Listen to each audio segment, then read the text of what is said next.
Good evening, everyone. My name is Adam, and I'll be your moderator. Dr. Joe Mehranfar is our speaker tonight, and he'll be reviewing digital workflows featuring the Medit i700 scanner. If you've attended a previous webinar with us, you may have noticed that our in-webinar console has changed. I'd like to highlight some of those features that will enhance your viewing experience. If you do have any questions throughout the webinar, please feel free to type them into the box that's labeled Have a Question, and we'll do some live Q&A at the end of the webinar. And lastly, if you'd like to talk with other attendees, navigate to your control panel at the bottom of your screen and click the chat icon. All right, Dr. Mehranfar, welcome. Thank you, Adam. Thanks for the kind words, and thanks for helping me through this webinars. Adam and I were talking about, how many webinars and the things I do. So typically what I do is a live surgery. I have a live surgery center in Phoenix where doctors flying from all over the country. And we do these hands-on. So it's nice to kind of get away and do something different. So for who you know me, the people that know me, that's what I wear. I wear a bow tie every day, and you can't see me right now. I just got a different color bow tie on. But maybe at the end, we'll turn off the slide and we can say hello and face-to-face. So like Adam said, my focus, really, my practice is full arch. And all I do is full arch rehab, reconstruction. And the idea is keeping everything in-house and having our own lab, our own designers, and our own production. We were not doing that before. We were always referring the lab part out. For the last 2 years, we decided to change the workflow and keep everything in-house. My background, I'm a general dentist, been practicing in Arizona since, I would say, moved here around 2004. And my focus was just always, implants. And around 2015, gears changed. I went from traveling to different offices doing their implants to started a live training center in downtown Phoenix at one of the largest homeless shelters in the country. It was an honor and privilege working there, and we get to do a lot of good things. We placed thousands and thousands and thousands of implants, and we helped a lot of lives. And it was around 2018, a good friend of mine, Dr. August de Oliveira, which is a king of printing, digital workflow. He's a master of printing and just figuring things out. So we started playing around with all these all-on-4s I was doing, and he would fly in, and we were trying to figure out how we can do this digitally. So at that time, I left in 2020, and I started my own live training center. If you guys want to just copy these QR codes and put them to my websites. So really, what I do now is.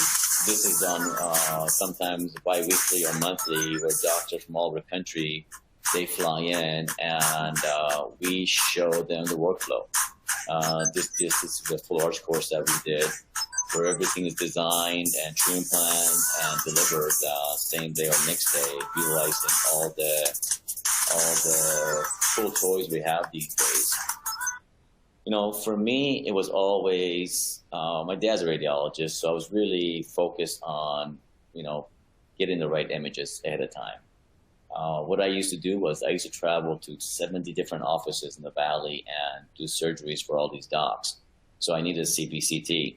So I purchased my first CBCT in 2011, and really just, I needed a software to plan these things, and I needed impressions, and then we had to scan the impressions to make a digital workflow for these. So to me, it's important to have all that data. So to me, collecting data is key.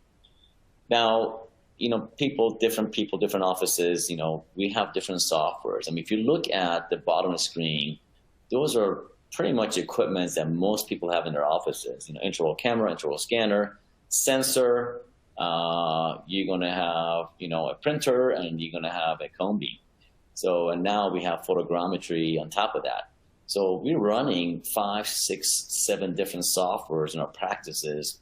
So to me is, I like to focus on managing and keeping everything under one roof, right? So the nice thing about, some of the equipment that I choose to have is just because of the ease of use. It's because of the predictable, and over and over and over, my team members and myself can get same results. So, like for example, my practice, I have 3 cone beams. I have 2 iCats, and I have 3 intraoral scanners, tabletop scanners, and we're constantly utilizing the machine, but I don't want to have 3 different softwares, 4 different softwares. So I try to keep everything under one software, manage the software, so that way it's easy and predictable for my team members and for my patients. Because at the end of the day, it's about the patient experience. If the patients don't have a good experience, then it's really, my flow is not right. I'm not doing something right. So a lot of the things that I do, I try to incorporate technology into my everyday practice. Doesn't mean necessarily I'm doing this, my team members are doing this, but the idea is to be able to manage them, right? Manage their time, manage my time. And now, I don't know about some of you guys, but we're having a hard time with team members. So to me, the team members I choose, I got to make sure they're somewhat technical savvy, right?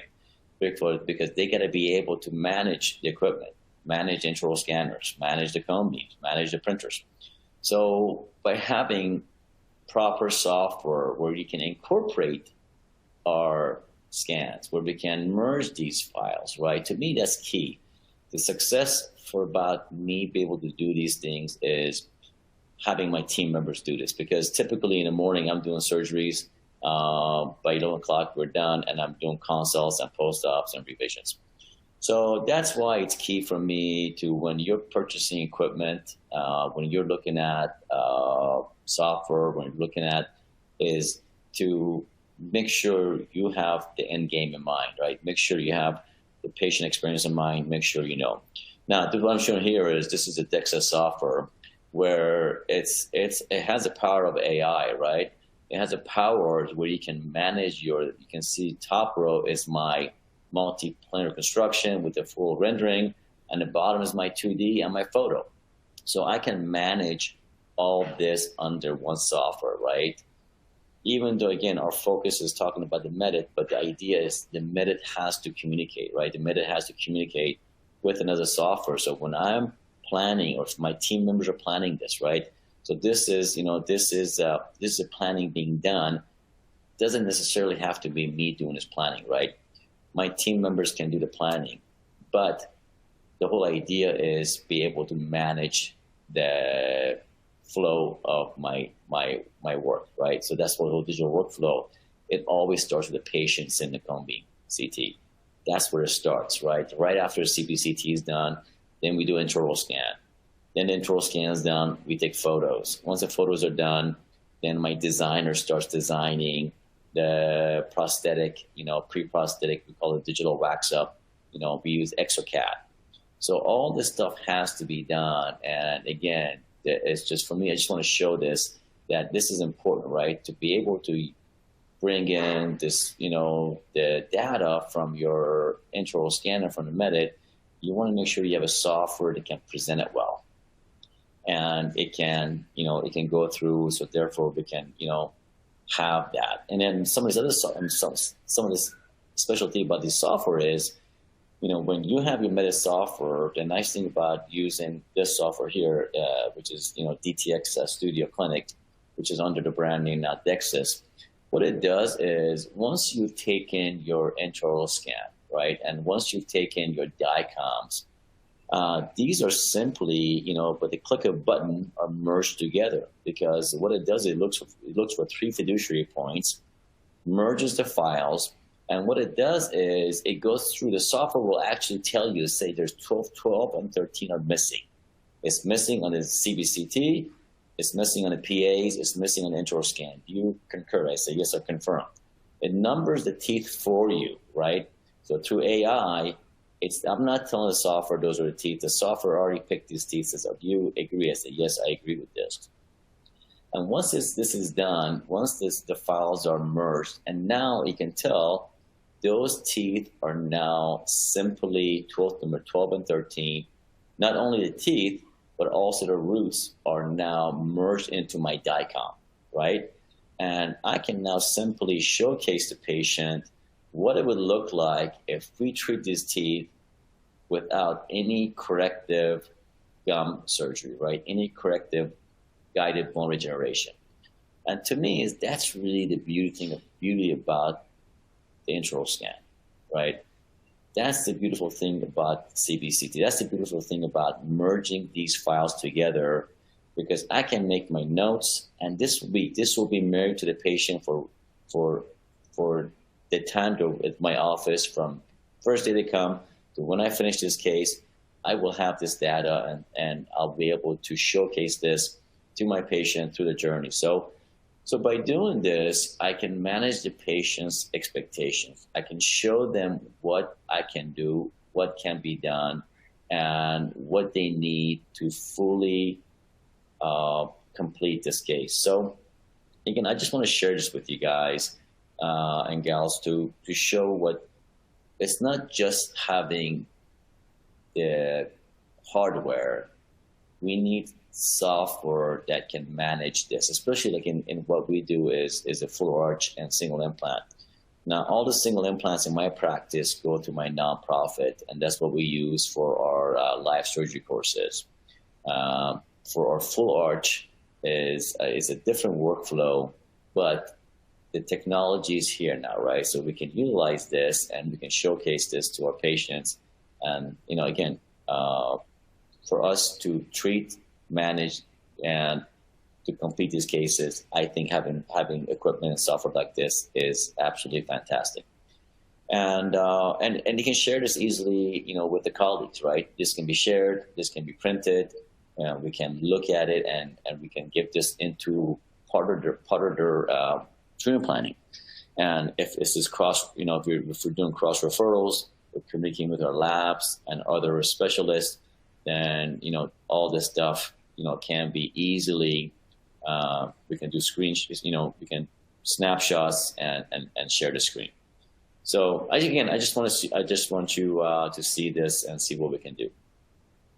And then for our colleagues who do a lot of surgery and a lot of third molars, again, in my practice, we're a floor center, but now with the software, what we can do is, again, we can take the CT scan, right? Once the CT scan is done, the software through AI actually maps the nerve for us. I don't have to go click points. As I click over, it tells me exactly what teeth I'm clicking over. This is exactly what I do to bring the Medit scans in, right? Just once the scans are taken, they can be stored into my software, click a few buttons. Now I have full merge where my intraoral scan is now merged over my DICOMs. And the nice thing with that is now I can plan properly. I can showcase the patient exactly what I have to do to complete the case for them. And to them, I think these days and age, the visualization is fantastic. Most of us have TVs in our operatories or our consult rooms or even on an iPad.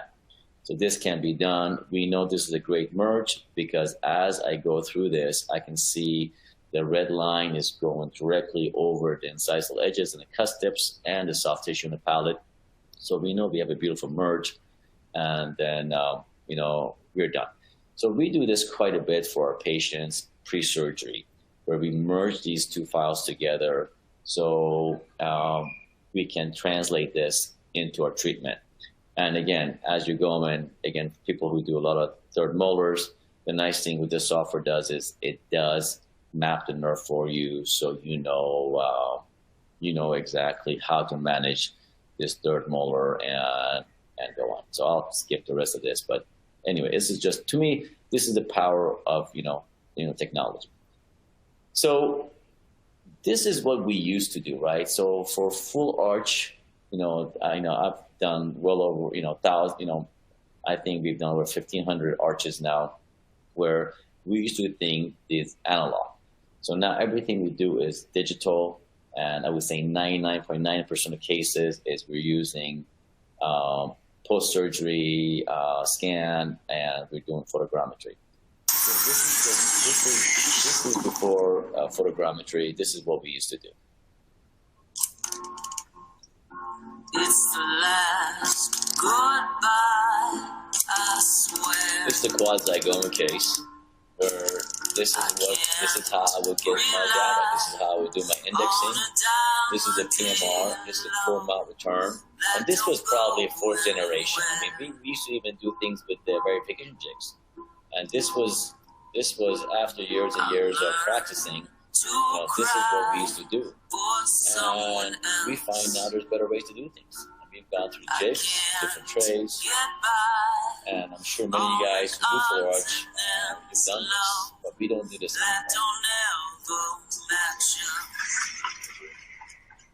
anymore. Depression, addiction, can't actually go home. The prosthesis, so she doesn't have to go home without teeth. This is now. This is not future. This is now. This is using a Medit. This is doing photogrammetry. This is right after surgery. We capture all of this data. This takes, I would say, probably about a half an hour of time. And once this is done, it goes to our designer. Our designer takes about, I would say, half an hour. And then, because the digital wax up is already done, we merge the files. And then we utilize the Stingray printer where we can print the hybrid on the Onyx resin. And I'll go through all this stuff through my lecture. Pass the fit every time. Circle test. And that to me is really, that to me is now. So now this is what we do on an everyday basis, right? So every patient that comes in, CBCT is done, intraoral scanning is done, and now what I do is I just take series of photos, right? We take a ton of pictures because the digital designers, if you're lucky to have your own designer in-house, great. If not, you got to take so many photos because they need to see where everything is. They need to see the tooth setup, the patient face, and everything. So this is to me would be the third step, right? Then what we do here is this is the day of surgery, right? I've already done the pre-surgical scan. Now this is the day of surgery, and what you see in the upper left window, you see those two little markers in the back. Those are bone fixation markers, and I'll go through what that is. So here, what I'm doing is this will be our second intraoral scan. The first intraoral scan is done at time of surgery, prior surgery at time of consult. Now this is done the day of surgery. Patient anesthetized, markers are placed, and I scan. Because what I'm doing is I'm using those breadcrumbs, those fixation screws, as a roadmap. And I will show you guys what we do. So in order to pick the right spots, I look at the multi-planar construction on my CT scan. And what we're doing is these are just your tension screws. These are bone fixation screws. And we have a library where we design these opaque markers. And we use these, I believe we have 10, 12 millimeter and 1.5 diameter or 2 mil diameter, where we fixate 2 of these in the palate, and we place 2 on each retromolar pad. Simply, patient is anesthetized, in the palate. Always use a oropharyngeal petition and on a slow speed driver. And some of these are self-tapping, some are not. So I simply use a 1 millimeter twist drill on the implant handpiece and create my osteotomies, and we put on these fixation screws. You got to make sure they're stable. They cannot move. They got to be out of your way. And if you have a very deep palate, position them where you can scan them later. Position them where you're not going to run into them, because that's key. And the reason why we put 2 is because if you just place 1, then you lose it. You're done. So now I do the same thing in the posterior mandible, right? I want to stay out of my surgery side, so I look at my scan. Now you can make guides for these. You can use navigation. Here we palpate and we freehand, and again I've really studied my DICOM file, so I know where I am. And once this is done, then I go ahead and place on these as well, right? So you're going to have a total of 6 of these screws. So far, we've scanned the patient once, DICOM. We've intraoral scanned twice, one at the time of consult for digital wax up, one at the time of surgery to verify where these markers are. And once these are placed and make sure we're secure, so now you can see what Gabriel's doing, and he's going around and he's scanning these, right? So because I need to be able to match this to post-surgery, because the only thing is not going to move is going to be those markers, because everything else is going to change. The teeth are coming out, the gingiva has been displaced, the bone's been reduced, so my designer has no way to find out exactly where he was, right, or where she was. So, and again, there are different ways of doing this. We are changing our technique, so there are different groups who do it a different way. This is one way of doing it, right? End of the day, you're handcuffed to your designer. So whoever's doing the design, you have to follow their protocol. The designer, for this case, this was their protocol, so this is what I did. And again, we're just using a Medit. You can see the Medit is doing a great job scanning the full amount. And it also has to do with your skill of designing. So if you're you're a fast scanner, great. You can get this done, in minutes. Once that is done, then we just jump into surgery, right? In this case, the patient halcyon, and we typically give them a halcyon the night before, 0.25 milligrams, one in the morning, and then one at time of surgery.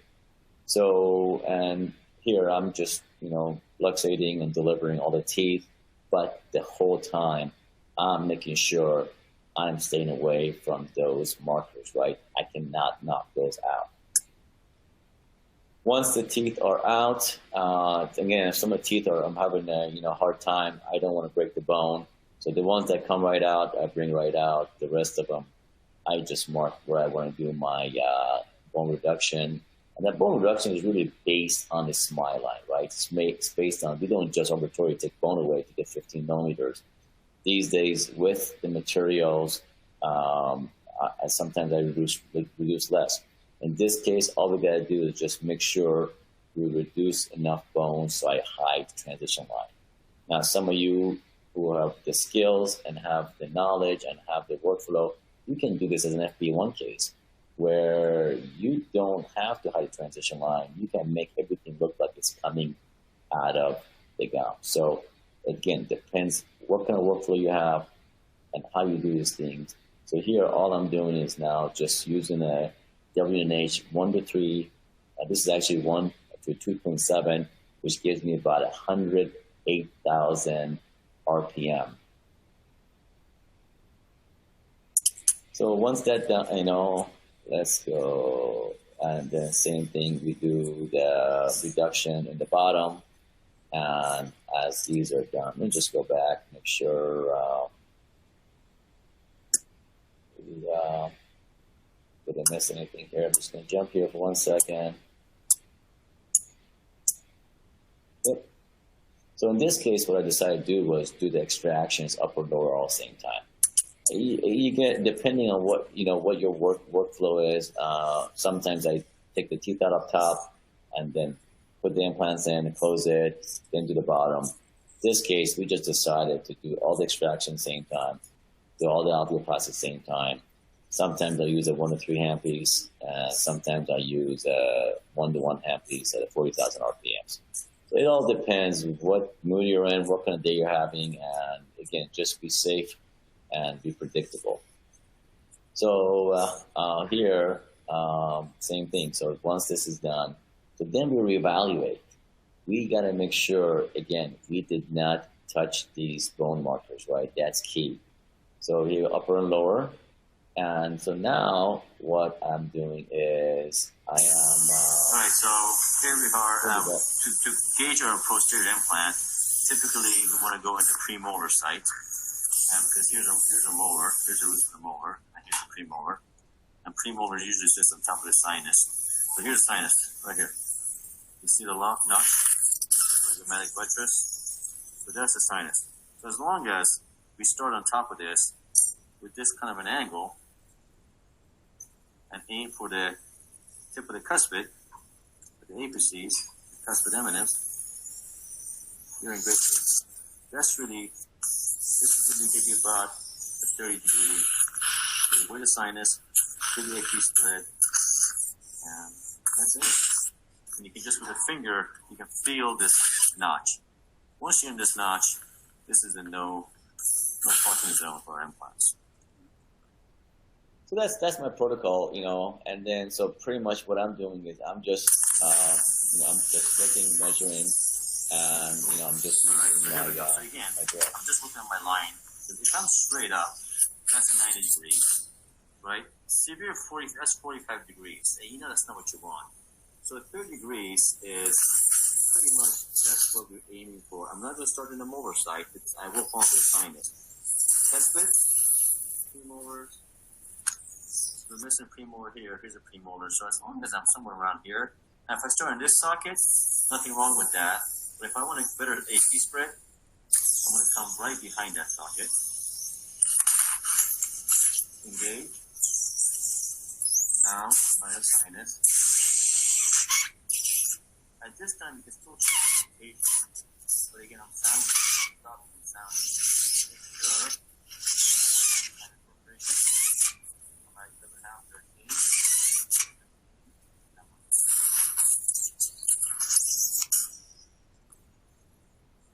Anterior, same thing, concavity. I want to stay from here. In this case, I am going to start into the socket. Because I have great bone here. Knowing I have a concavity, I'm going to start here in distal. I'm actually going to run it straight because I have plenty of room in the nasal. So.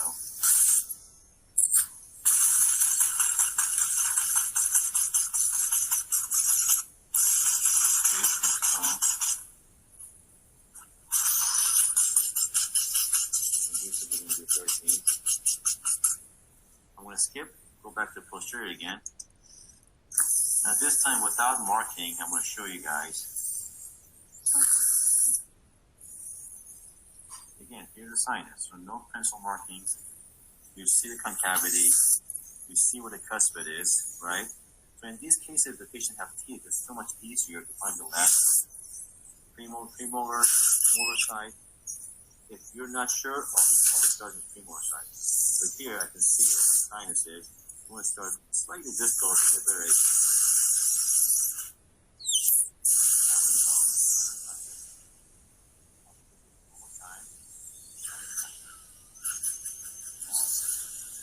I'm constantly feeling, right? I'm going in, I'm feeling to make sure. Now, again, if you're just getting started, you can always put a probe in there and you can take an X-ray. But once you know the landmark, you're good to go. Now, we'll come back here. I have good bone here, hollow bone here. So, running powerful. If you start here, you have to create a hole here.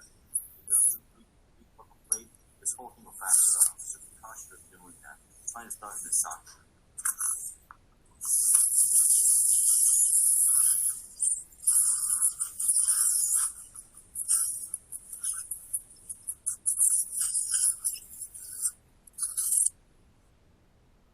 So that's really how long it takes us to do these. So it doesn't take that long, right? So we'll continue, and then we'll just widen our osteotomies.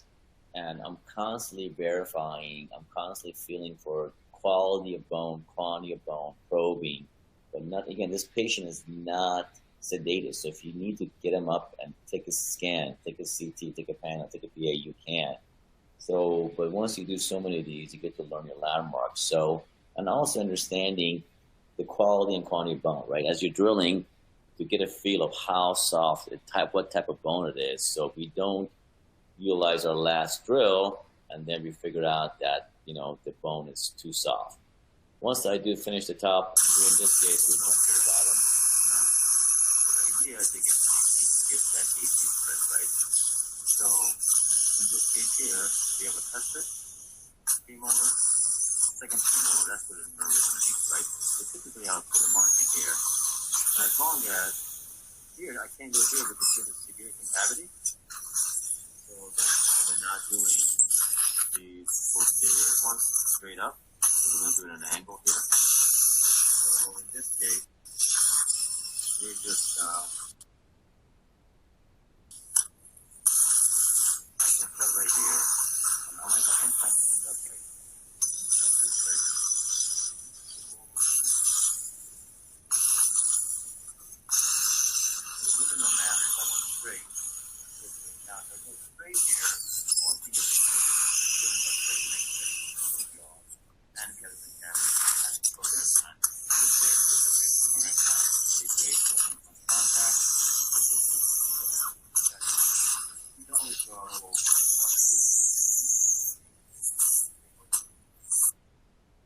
that's how I plan my lowers, right? So again, sinus, we mark with a pencil. And these are just pencils we just take and we sterilize them. But look to see, you can see where we have these posterior bone fixation screws, right? We want to make sure when we do those, they are out of your way. And again, part of it is plan your surgeries properly and make sure those fixations are far away. And I apologize for some of this sound. Again, the suction noise is a little too loud, so I try not to talk over it.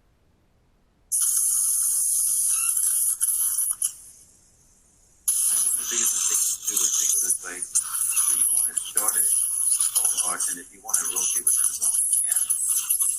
Keep bone, soft bone. I'm just following my line. Now I'm going to line off into that.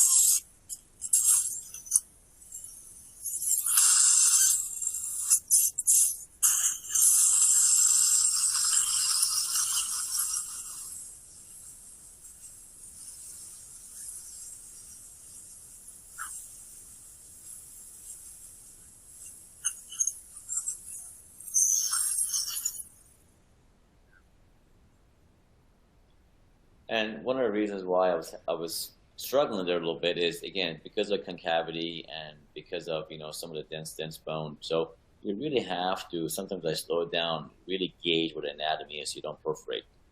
And as we get going, we widen the osteotomy, we follow through, and we just keep on with the protocol that we created.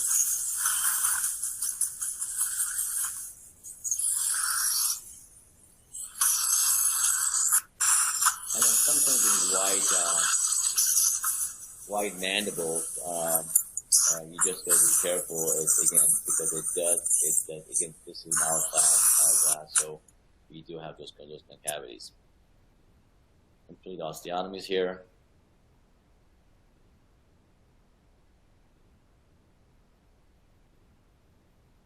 And some of these, as we're doing, is everything is pre-planned. Now, if you choose to create guides for this, you can.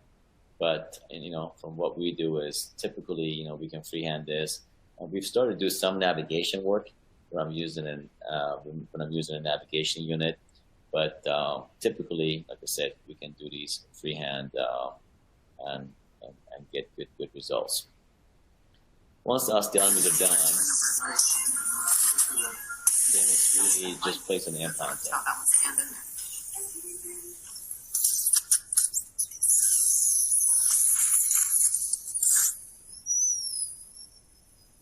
One, 5, 7, 8, 10, 15, 18, 23, 28, 32, 35, 40, 20, 25, 26, 30, 35, 38, 40.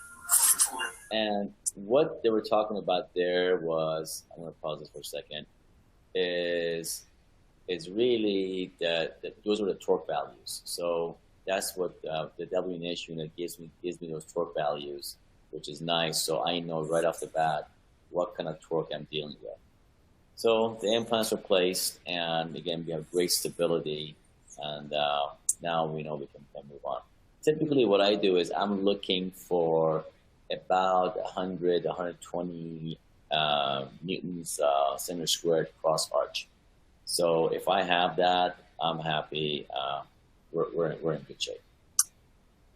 Once the implants are placed, then I do have to modify, especially on those angled implants. If on the posterior, we will do some additional bone reduction.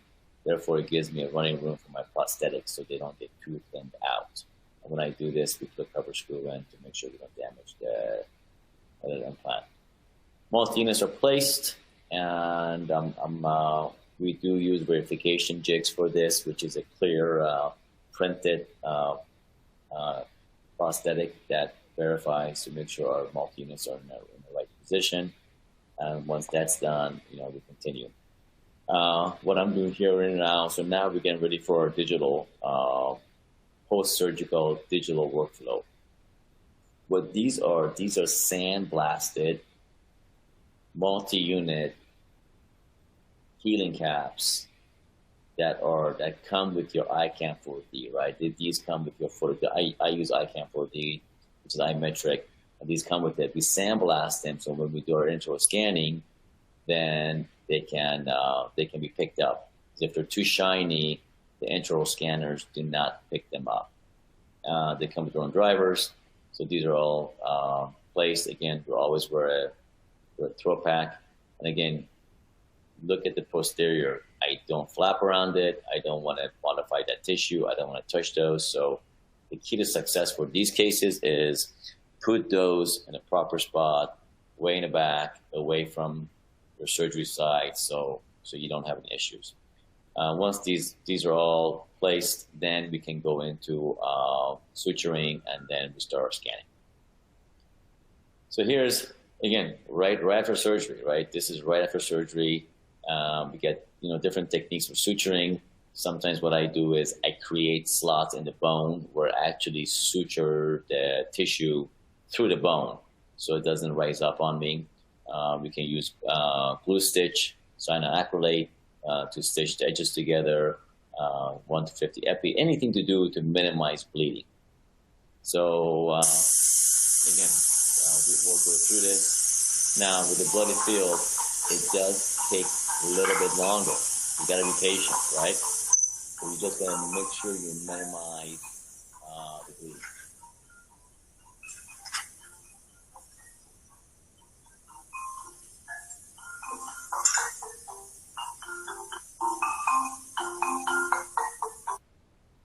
So once this is done, right, all these files one by one now gets sent to my designer.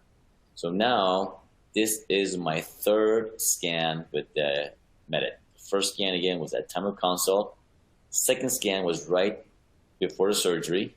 Once I placed in the bone screws, now I scan it again right after surgery. And again, we take a look, make sure everything looks good, and we have all the data that we need. Some of those sites you cannot, because if there's a pool of blood there, it will just not pick it up. But in this case, really the software is looking at those breadcrumbs, and then we're looking at those healing caps. That's all we're looking for. The next step here is the ICAM 4D. And this is what the dominoes look like, right? These are specifically for this unit, and what it does is we're capturing implant positioning in XYZ axis. So we scan one arch at a time. So by doing this is we don't have to do the verification check. That is my verification check. So here what I'm doing is remove the last cap, put in that ICAM 4D in, and then we're using the photogrammetry unit. And this takes, I would say, about a minute or so. It takes about 15 seconds or so to calibrate it. Once it's calibrated, then we need about 36 photos per arch. And here, again, you can do one arch at a time, or you can do them together. So once everything is, you just have to do is put in, warm up the unit, and then we just need to put in the patient information. Once the information is put in, I'm going to kind of fast forward through this boring stuff.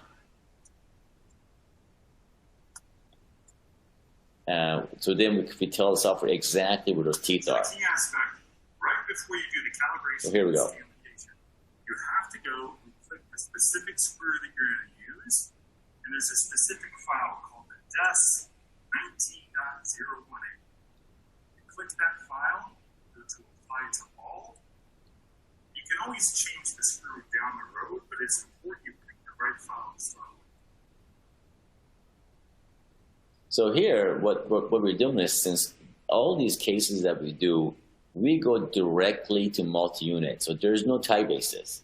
So when the design phase, when we designed this, what's being outputted by the ICAM 4D, what's been designed in ExoCAD, what's been outputted to Sprint Ray for printing, it has to make sure we manage these files properly, because the screw that goes, the final screw that goes in, it is not your typical multi-unit abutment screw that goes through a tie base. These are screws designed to go without a tie base. So we got to make sure we do this properly. So here, what I'm doing is I am just calibrating the unit.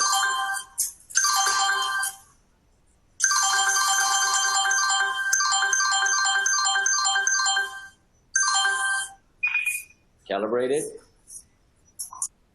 And then once it's calibrated, we come into the mouth. This is what I was talking about, right?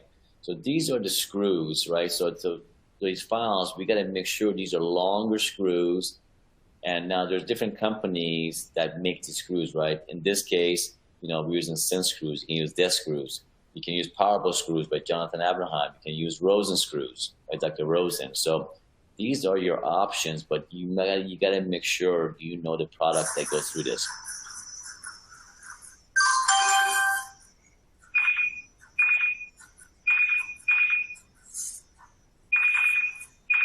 Yeah, pan around. Keep panning. Now you just need to get to 30.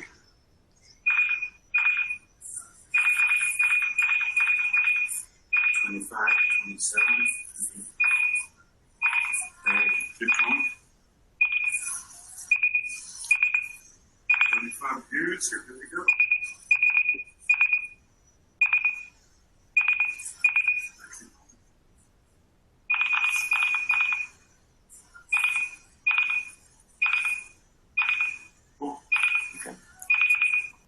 So what I did here was I calibrated the unit. It was my fastest time. We can do it as, now takes us about, anywhere from 8 to 15 seconds. Then it takes about another 30 seconds. What it does is looking for these dots, looking for these dominoes. Each domino is specific to a single implant and it's specific cross arch. They're all cross arch linked now. And you're getting close to about 10 micron accuracy on this, right? So what we're doing is taking photos. Once it turns green, we know that it's has enough data. Once we do about 36 photos, we know we can move on. And that's how it exports it, right? It's exporting these, and here you can see on the iCam monitor. Now we're going to do calibrate. We're going to do the same thing for the lower now, right? We go through every time we do it, we got to calibrate. Now there's another system where you don't have to, but in this case, like I said, that's just the protocol for this. I'm just using here so it doesn't confuse the unit. I'm just using a black mirror to separate the upper from the lower arch. And you can see up top the views. It's got about 30, 31. And once I get 36, everything turned green. So we know that we have our geometry now. Now that this is done, I can move on. And you can see it exports, it has the exact implant position, but it's exporting them as those dominoes, right? We don't want that. We want these to be exported as the multi-unit healing caps that we used to, those round caps. So what we'll do is we'll go into the library and we'll just tell the library, keep the implant interface exactly where it is. Instead of exporting these dominoes, what we want to do is we want to export these out as those caps, and that way the software, so it will export them as these caps. So here, what we've done is an intraoral scan with the Medit i700, photogrammetry, and I got my full arch plan. And here's what it looks like on exocad, and the digital wax up, and again, and total setup with the teeth. Yeah. So here we go. So this is really the final. So this takes about half an hour to design and finish all this. And once this is done, then we'll send this to our printer, and this is what the final design will look like, right?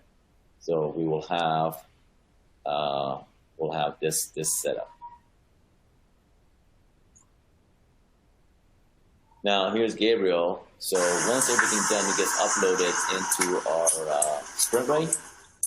And before, we used to have to actually set this ourselves and manually bring it in. And also we would have to put on all the supports, where we want it on the tray, what angle, what inclination. Now the software through AI chooses the best spots for print, and it does that for us. So that's really what Gabriel is doing right now.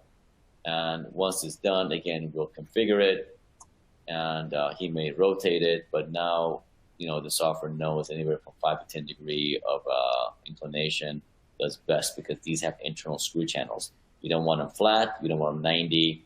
So if you want the best print, we just follow the protocol. And here he's going through and putting the supports in, but now we don't have to. Again, this presentation is about 3-4 months old, so the surgery. So things change. Things literally for us change on a daily basis. Once it's done, once it's printed, this is pre-print. So what I'm doing right now is I'm just mixing a resin before I start the print. So the resin is agitated. This is the Onyx resin. This is a mixture of resin and ceramic. It's strong enough for what we need to do. Everything is dialed in, and again, I'm going to skip through some of the stuff, and then we can get to the finish. And here we got I think a little bit of time left. So it's like I said, it takes about, for these prints, it takes us about 45 minutes to print. Now with the new curing box, we can cure these much faster. But before, we had maybe 20 to 30 minutes of curing, or sometimes longer. Now this is the old cure, the new curing box that came out from Sprint Ray. 4 minutes, we're done. So that shaved off 30, 40 minutes of our time. Once the print's done, and this is really what we're looking for, right? The resin's cleaned off, and the analogs are placed, and then this is how we cure them. So this is what it looks like, right, before we go to that step. So it's done. It comes up with the resin in it. We go through a process where we actually they're wet, so we dry them off, and then once they're dried off, we go through and make sure the screws fit perfectly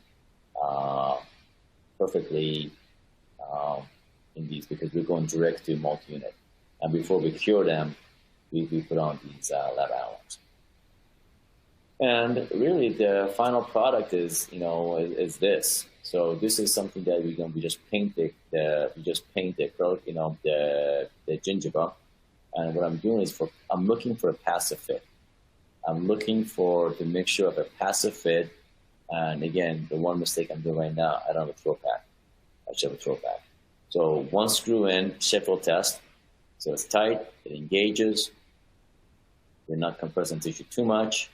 And these screws we tighten about, and then I'm pressing to make sure make sure there's no trampoline effect. If there's no trampoline effect, it means I'm in good shape. I'll do the same thing for the top. And same thing, check for stability, make sure it's stable. I do not do any adjustments until the panel is taken, right? I want to make sure I have a great fit before I make any adjustments. So post-surgery, we got about half an hour of fixation, taking all the data. Then we got about an hour and a half of surgery. If the patient wants to wait 2.5 hours, then we can Right down, deliver tap, the tap. same day. Open. Good contacts. Close down. Where's this bit? Smile big for me. Bite down, smile. Smile. Very nice. Now I can smile. Yeah.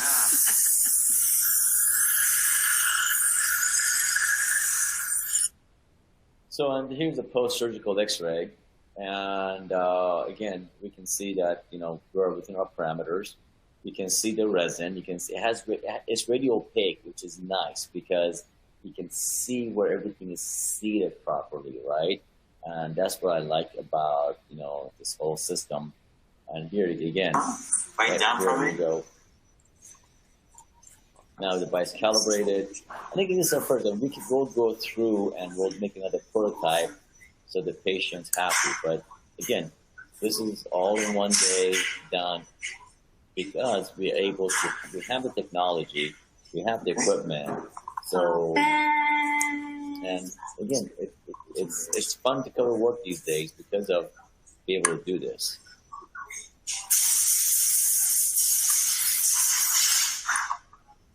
This one. See the top. Hey, we have a problem. Yeah, very little. Not a whole lot. All right, take a look. Oh my God. Nice, huh? Nice. Nice. Nice. So this is temporary, okay? Okay. I thought it was Make some notes. This is just temporary. okay. You did great. So the nice thing is with these patients is, we can take them through this journey and we can utilize now going back to why is a Medit important part? They all have its importance, but my whole point is we utilize technology, we utilize our equipment, we utilize a digital workflow, but this is one way I utilize Medit for this. Adam, I think that's it, my friend. All right, good stuff. We do have a couple minutes left if anyone does have any questions. Only got one so far, and that's basically why did you choose Medit for your scanner? For me, the Medit, should we show my bow tie I have on today? Should I stop sharing my screen? Sure, go for it. Let's minimize this. Where are we at? Where is my stop sharing? Yep, there you go. All right. So, why Medit to me is we have to look at, first of all, we need a product that can be, the result can be reproducible, right? So I need something that I have, it's the unit that whatever I'm purchasing, I got to make sure it works, has credibility. I have good support, and it's going to work in my hands every time, because the patients that we see on a daily basis, it's really for them is their experience. So I got to make sure what I use works every time, every day. We got a question about how much blood is typically lost in these surgeries. So again, now there's two ways you can do that, right? So if I'm not using my surgical suction that actually measures the volume of saliva and blood, then I won't know, right? But so that's something. If you don't have a measure device, you don't know. But you can, again, if you're into doing surgeries all the time and patients are, that's something you got to manage your patients and their diet, their alcohol consumption, and their and if they're on any kind of anticoagulants or antiplatelet therapy. Let's see. Does Medit work with the edentulous arch? I think that's what you showed. Yes. Yeah, yes, it does. Yep. Is the palate firm enough to use your marker when referencing the upper against the lower? So the one thing I showed was that before I purchase, and again, when I say purchase, meaning engage the palate, is I look at my multi-planar construction on my my CBCT. I want to make sure I have a good 4 or 5 millimeters of bone, because if you think about it, these screws could be 10 to 12 millimeters, and those white caps that I used, those are about 4 or 5 millimeters long. So you just got to make sure you have at least 4 to 5 millimeters of bone in the midline of the palate.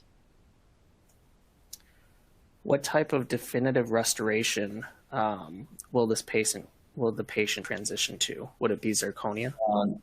90% of my cases we'll do a milled titanium bar, and what we'll do is we'll do a zirconia shell on top of that. So it's a hybrid of titanium bar. So what we're doing is titanium bar to the multi-units, and the zirconia will be placed on top of that bar. Perfect. I think that's all the questions that I see. Cool. So we'll wrap a little early tonight. Thank you, Dr. Mehranfar. I appreciate the presentation. And Absolutely. of course, thanks to all of you for attending. If you enjoyed the webinar, there will be a short survey that pops up on your screen. We appreciate your feedback. We did record the webinar tonight. If you want to check back here in about 30, 60 minutes, it'll be available on demand. Otherwise, anytime in the next week or so at your viewing pleasure. Otherwise, any questions, webinars at henryschein.com. Also more than happy to direct any questions directly to Dr. Mehranfar if you have them. Absolutely. You can share my email. Yeah. Yeah, go for it.